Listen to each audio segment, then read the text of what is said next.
1889, ocorreu na França uma revolução que pôs fim à monarquia absoluta de Luís XVI, tendo daí resultado as conhecidas ideias francesas de liberdade, igualdade e fraternidade. Quando em 1792 os franceses iniciaram a guerra contra a Europa, fizeram-no não só para defender a sua revolução, mas também para propagar a liberdade no mundo. Porém, rapidamente a Guerra da Libertação se transformou numa guerra de conquistas com a política expansionista da Convenção e do Diretório. Nas guerras do Diretório destacou-se Napoleão Bonaparte, na qualidade de cônsul e imperador. As suas ambições desmedidas levaram ao assalto da Europa, onde multiplicou as conquistas. No entanto, os povos submetidos ao Império Napoleónico viam os franceses como ocupantes odiosos e, privados do seu orgulho e riquezas, sublevaram-se com a ajuda da Inglaterra.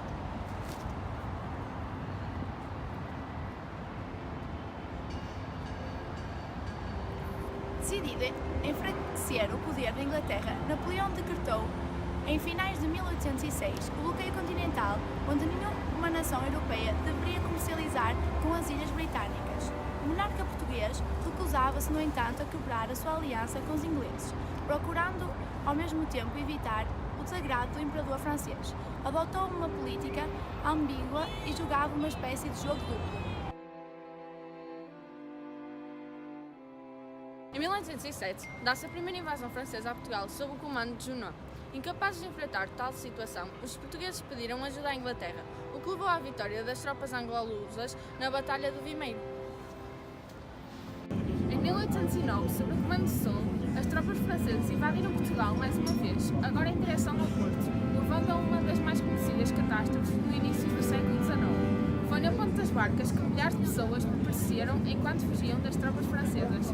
4.000 pessoas morreram. Em 1810 dá-se a última invasão francesa e as tropas de Napoleão são definitivamente derrotadas na linha de Torres Vedras.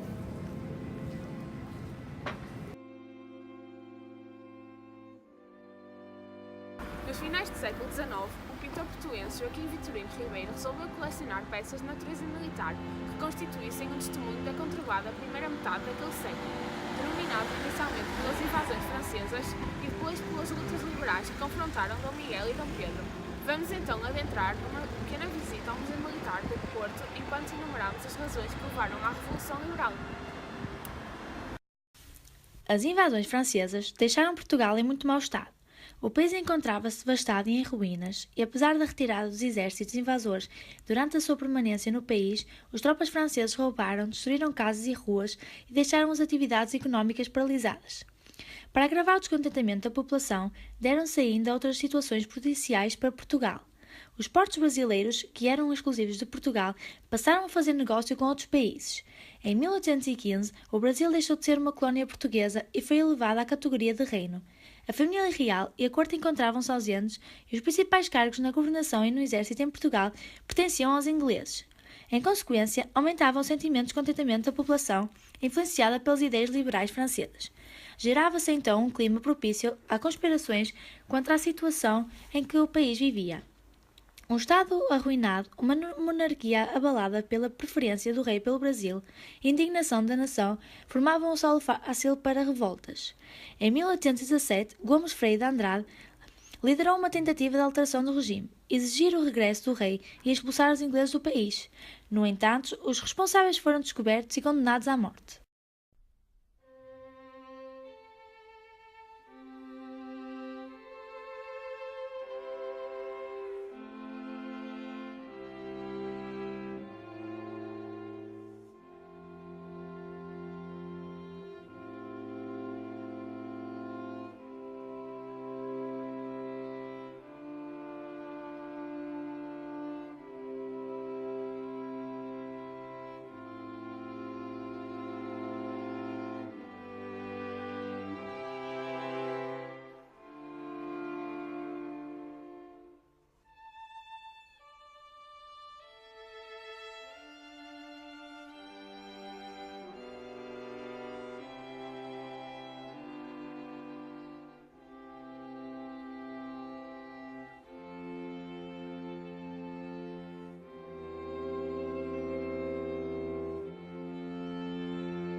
Mais tarde, um grupo de liberais do Porto criou uma associação secreta, o Sinédrio, liderada por Fernando Tomás, com o objetivo de iniciar uma revolução.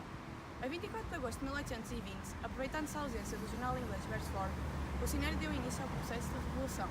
Os ingleses foram retirados do governo e criou-se um governo provisório. A Revolução de 1820 processou-se de uma forma pacífica e ordeira na cidade do Porto.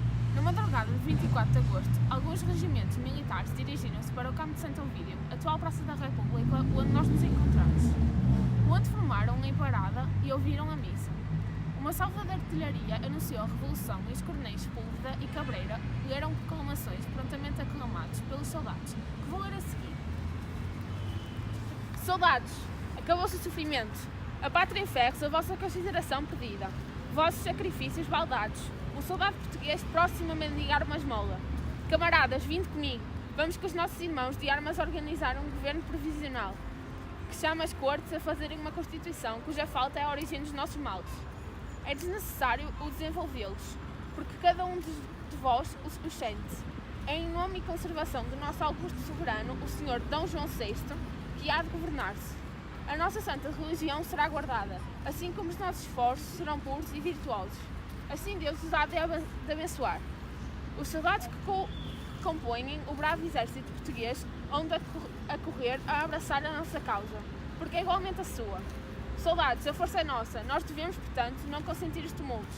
Se a cada um de nós deve a pátria a salvação, deve a cada um de nós a nação a sua segurança e tranquilidade. Tendo confiança num chefe que nunca soube ensinar-vos senão o caminho da honra. Viva o rei D. João VI! Vivam as cortes e por ela a Constituição Nacional!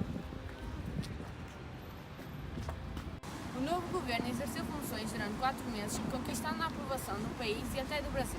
Teve como principal tarefa a organização de eleições para as Cortes Constituintes, que iniciaram os seus trabalhos em 1821. Como a Junta Provisional do Governo Supremo do Reino reconheceu, a Revolução Vintista triunfou sem derramamento de sangue.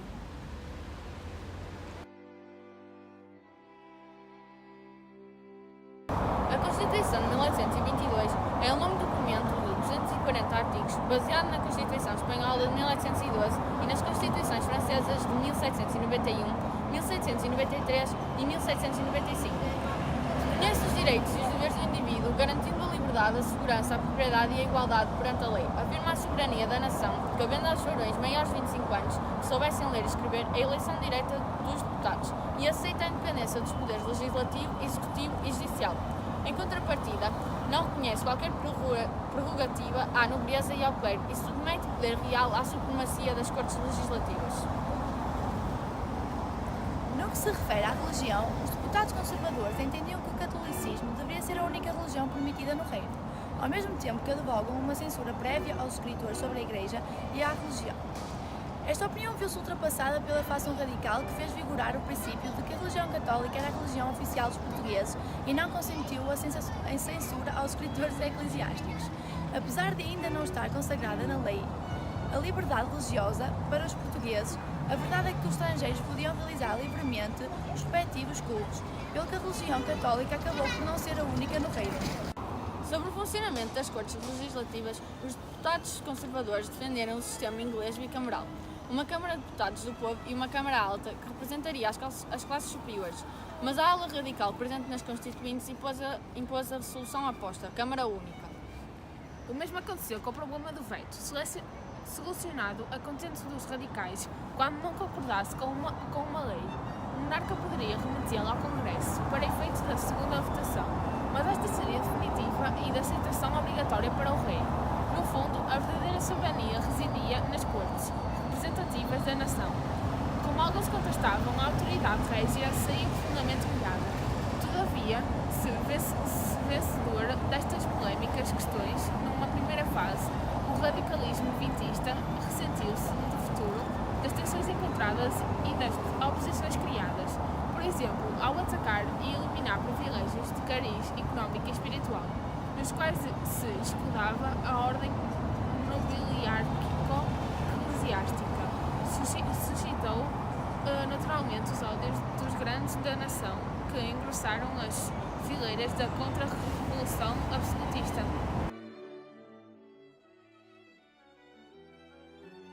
A Revolução de 1820 deparou-se com várias dificuldades.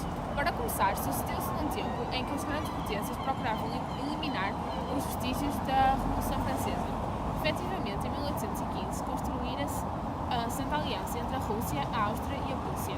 Destinava-se a manter a ordem política estabelecida na Europa após o Congresso de Viena, isto é, a evitar a disseminação dos ideais de liberdade e igualdade individuais e dos povos. Foi logo a seguir completada pela Quadrúpla Aliança, que contou com a participação da Inglaterra e mais tarde de França, servindo uma e outra para reprimir vários movimentos liberais e nacionalistas. O ambiente hostil ao vintismo ficou patente em tentativas de bloqueio comercial ao nosso país, na recua de passaportes para portugueses e especialmente no apoio fornecido aos opositores absolutistas. A Contra-Revolução eclodiu em 1823. Animada pela intervenção estrangeira na vizinha Espanha, quando a monarquia absolutista fora restaurada na pessoa de Fernando VII, irmão da rainha Carlota Joaquina. 2 regimentos de Lisboa, mandados para defender a fronteira de um eventual ataque, revoltaram-se em Vila Franca, tendo-se juntado o infante Dom Miguel, que assumiu a direção do movimento e dirigiu um manifesto aos portugueses. A revolta, que ficou conhecida por Vila Francada, terminou quando o rei Dom João VI intimou o filho para se lhe apresentar e retomou o comando da situação, ao mesmo tempo que remodelou o governo, entregando-o a liberais moderados e propôs alterar a Constituição. Auxiliado pelo corpo diplomático, Dom João VI conseguiu, mais uma vez, debelar o golpe, conhecido por Abrilhada, e disciplinar o filho rebelde, a quem apontou o caminho do exílio.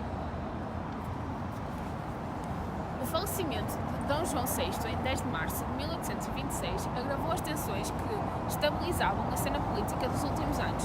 O problema delicado da sucessão, o filho mais velho, Dom Pedro, era imperador do Brasil, o mais novo, Dom Miguel, identificava-se com o absolutismo e estava exilado em Viena, de Áustria, não fora resolvido. O monarca falecido o remeteu para um conselho de regência provisório presidido pela sua filha, a infanta Dona Isabel Maria.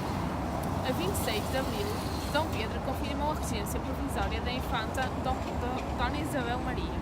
No dia 29, outorgou um novo diploma constitucional mais moderado e conservador, a Carta Constitucional. Ao apelar os poderes reais, ao salvaguardar a alta nobreza e a alta hierarquia religiosa com um assento vitalício, o hereditário nas cortes, a Carta Constitucional representava um manifesto retrocesso relativamente à Constituição de 1822.